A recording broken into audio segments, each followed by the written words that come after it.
In 1 Corinthians 5, Paul begins a discussion about the connection between leaven and sin. It's a great symbol that tells us so many things.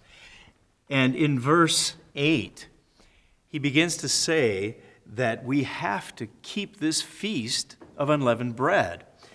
And in other words, that leaven that represents sin has to be gone. We've got to make sure we get rid of it.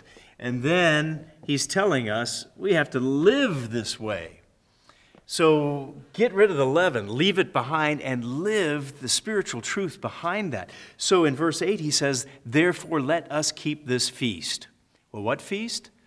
Well, he's referring back to the Passover and the days of unleavened bread, but not with old leaven, not with a sinful life, not with the leaven of malice and wickedness, but with the unleavened bread of sincerity and truth.